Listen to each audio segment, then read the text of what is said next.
Hello everyone, তোমরা সবাই কেমন আছো? আশা করছি তোমরা যে যেখানেই আছো খুব ভালো আছো।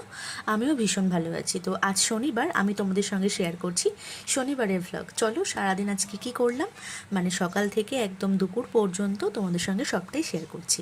তো সকালবেলা উঠে দেখলাম ওয়েদারটা বেশ ভালোই, তো মনটাও বেশ ভালো। তো আজকে যেহেতু শনিবার, তাই নিরামিষ রান্না করছি।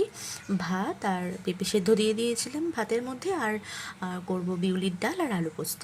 তারপর সে সমস্ত সেরে সকালে যা যা কাজকর্ম থাকে একদম বাসনপত্র ধুয়ে ক্লিন করে একদম ওভেনও ক্লিন করে নিয়েছিলাম। তারপর জামা কাপড় ছিল কিছু সোনামার, সেগুলো কাচাকুচি হয়ে গিয়েছিলো। তারপর দেখো এত বৃষ্টি দেখে মনটা ভীষণই খারাপ হয়ে গিয়েছিলো যে কোথায় মেলবো।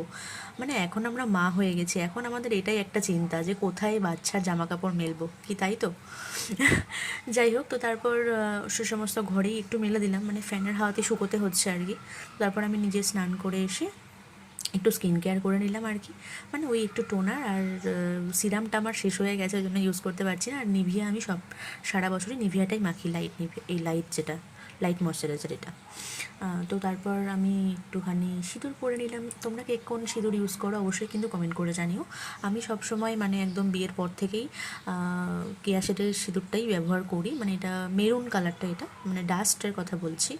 আমার কর্তামশাই বিয়েতেও আমাকে এই সিঁদুরটা দিয়েই সিঁদুর পরিয়েছিল। যাই হোক, তো চলো তোমাদের সঙ্গে অনেক বকবক করে ফেললাম। তো আজ এই এত বৃষ্টিতে মানে ভীষণই বিরক্তি লাগছে, কোথাও একটু যেতে পারছি না, ঘরের মধ্যে থাকতে হচ্ছে। মানে যেহেতু মেয়েটা একদম ছোট না, মানে কখন হুটহাট বৃষ্টি নেমে পড়ে, তো বাচ্চা থাকলে একটু প্রবলেম হয়। মানে আমরা বড়রা কী হয়, চট করে বেরিয়ে গেলাম বা কোথাও দাঁড়িয়ে গেলাম বা একটু ভিজে গেলেও কোনো প্রবলেম নেই। তো কোথাও যেতে পারছি না, ঘরের মধ্যেই সারাক্ষণ, একদম ভালো লাগছে না, মনটা ভীষণই খারাপ লাগছে। তো তারপর সোনামা ঘুমোচ্ছিল, পুজো দিয়ে নিয়েছিলাম, তো সোনামা তখনও ওঠেনি। তো ডাকতেও মায়া করে, যেহেতু আজ অনেক সকালবেলাও ঘুম থেকে উঠেছে, তো ডেকে লাঞ্চ করাবো না, ঘ্যান ঘ্যান করবে। তো ভাবলাম আমি নিজে লাঞ্চটা করি, তারপর সোনামাকে যদি তখনও না ওঠে তখন না হয় ডেকে ডেকে তুলবো আর কি। তো আমি দেখো এই একটুখানি আলু পোস্ত আগে টেস্ট করে নিয়েছিলাম। তো তারপর ভাতের সাথে ডালের সাথে মেখে খাচ্ছিলাম, মানে দারুণ লাগে। শনিবার আসলেই না মনে হয় যেন বিউলির ডাল আলু পোস্ত করি। আর যেদিনই এরকম আলু পোস্ত ডাল করি, আমার মায়ের কথা খুব মনে পড়ে, মানে মা ভীষণ ভালোবাসে।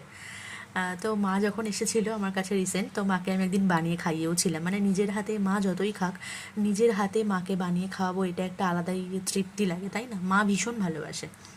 আমার মায়ের একদম কোনো খাবার ঝামেলা নেই, তবুও মা কিছু কিছু যেগুলো ভালোবাসে সেগুলো বানিয়ে দেওয়ার চেষ্টা করি যখন আসে আর কি। তো যাই হোক, তো তারপর আমার খাওয়া দাওয়া সমস্ত সেরে সোনামাকে খাইয়ে নিয়েছিলাম। তো তারপর একটা রেসিপি করছি, তোমরা দেখে নিশ্চয়ই বুঝতেই পারছো।